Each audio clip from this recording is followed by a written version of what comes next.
99% of vibe coders don't know how to prompt. Most devs using AI think they're automating. What they're actually doing is just guessing faster. They dump vague requests into an AI, skip context, skip structure, and then get stuck in an error loop, burn their credits, rage quit, and then have the audacity to blame the tool. If that's you, keep watching. The top 1%, however, they upload docs, reference files, maybe even get something working, but they're still relying on a single agent, hoping it understands the full picture. Guess what? It doesn't. And that makes them stalled too.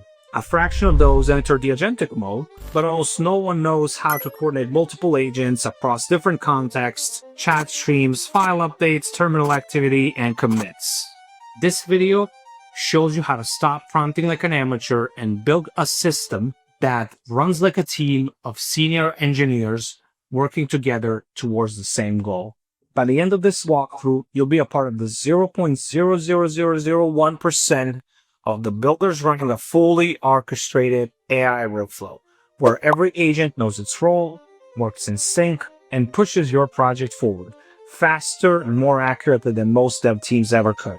This is how you scale projects while vibe coding. Stick around as I'm about to walk you through how I use 6 agents simultaneously in a unified system that builds, audits, and visually polishes complex features without breaking the flow. Alright, so this is how it all starts. Most people actually screw this part up the most often, right? They jump straight into the building with a vague idea, some half-ass and half-baked prompt, dump it into the tool, and wonder why nothing works. I don't do that. I use Claude, not as a chatbot, but as my specs engineer. Let me show you what I mean. Here, I'm working on a new theme system for one of my apps, and there are going to be 4 different themes. Each one of them has their own unique layout, color, and component structure.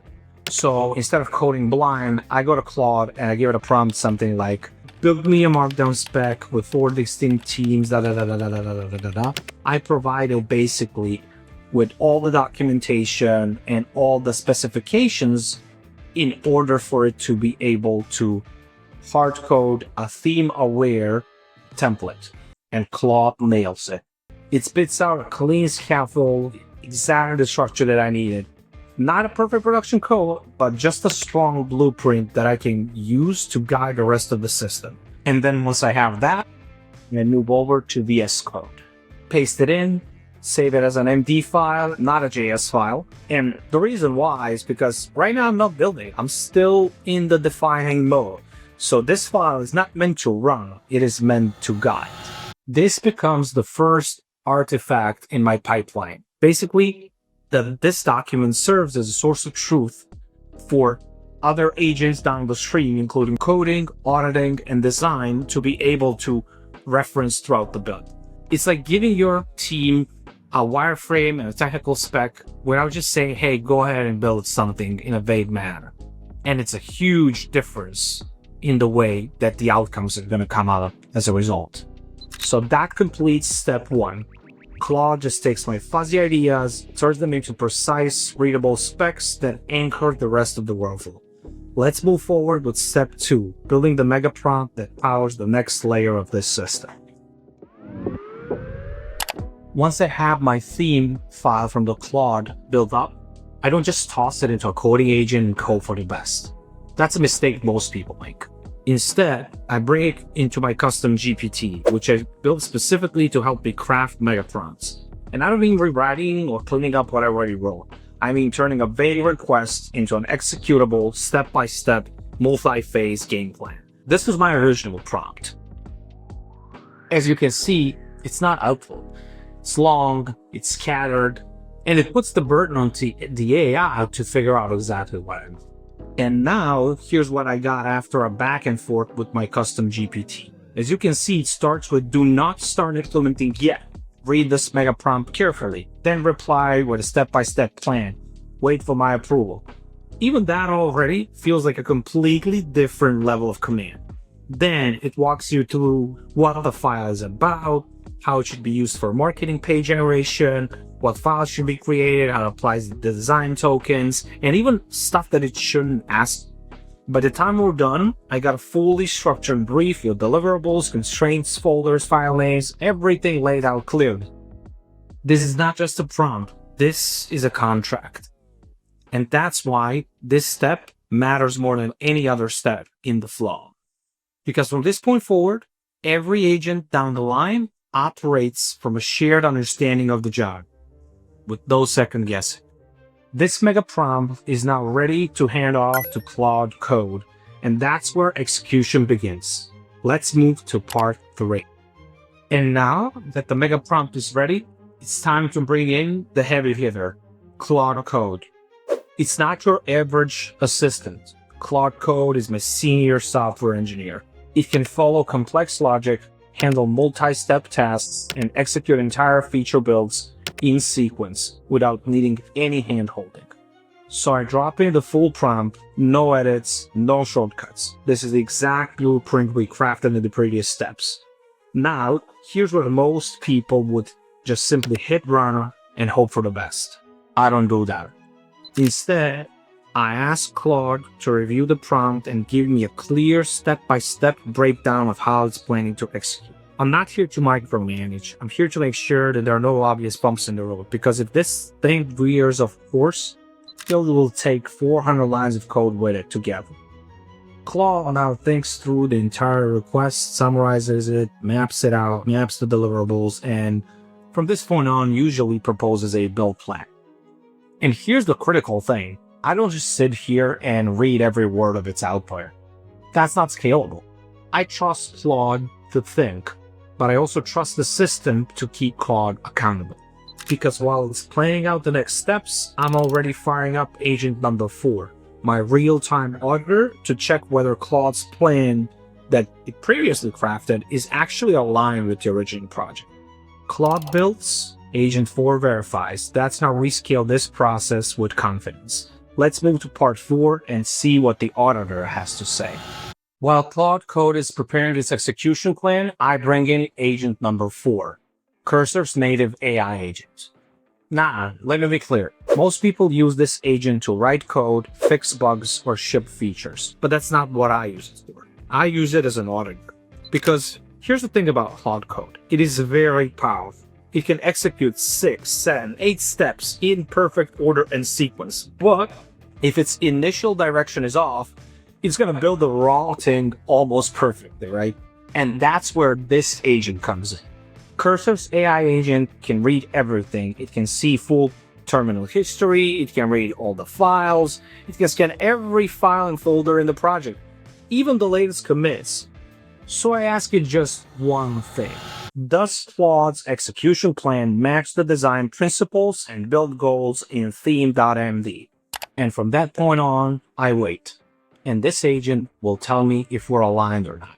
It highlights gaps, flags misunderstandings, and point out if the proposed deliverables are in any way drifting away from the spec.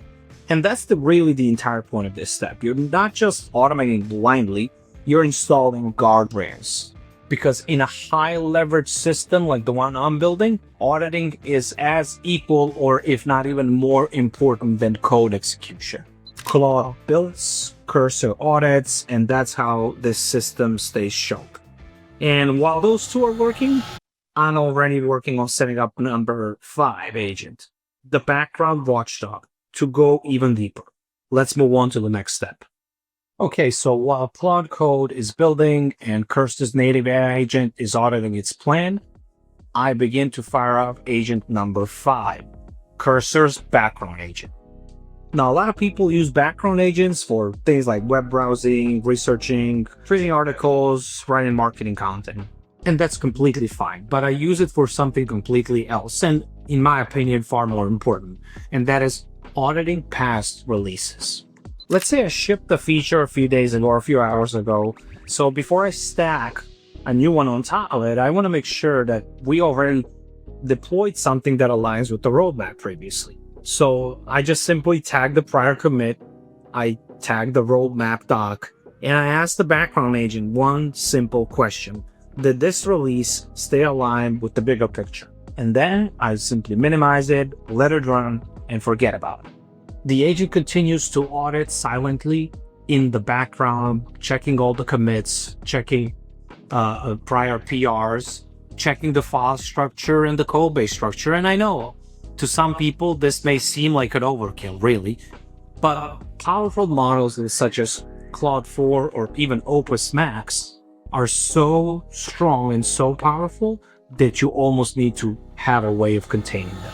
Because if you don't, they can build the wrong thing perfectly. That's why I love having this agent almost as a watchdog, just to make sure that everything stays aligned while not being slowed down while working on the production code simultaneously. Now we have 3 agents running at the same time, right? We have the Claude code, Cursor's native AI agent, and now background agents as well. And so one would think, are we just going to be stuck here sitting around waiting for them to finish? Absolutely not. This is where I optimized my downtime completely by using the last but not the least very important agent 6 to make real-time design edits while everything else is working behind the scenes. Let's jump into that. So as I said earlier, at this point we got 3 agents running and a lot of downtime. So what do we do with it? We fire agent number 6, and that is Lovable's visual editing and visual design AI agent. Now listen, I've tested every visual and every vibe coding tool out there, and Lovable is by far the best one at one-shot prompting that I've found, especially for making small, fast, and clean UI changes. And when designing in Lovable, I personally used a system that I coined myself called the 3S system. Select, screenshot, and sketch. That's it. I find something that needs a visual tweak, maybe a button with white text that disappears unless hovered. I take a screenshot, I sketch the fix directly on it, and I set that into Lovable. And that's where Lovable really shines. Small forms, broken patterns, unclear spacing, basically micro fixes that make a big, huge visual difference to the end user. It's clean, fast, and absolutely doesn't interrupt the dev flow. So while everything else is happening in the background and while everyone else are wasting their time, I'm using the downtime to refine. And that's how 6 agents can run on a single project almost simultaneously. The one final thing that's left for us to do in this session, stick around for a second with me so that I can tell you a little bit more about what are some of the downsides when you're running multiple agents at the same time. Because running multiple agents at the same time can get real messy real fast. Here's what you need to know. Lovable writes directly to GitHub. It commits straight to your main code base in real time. That basically means that any visual edits that you make are live and immediate.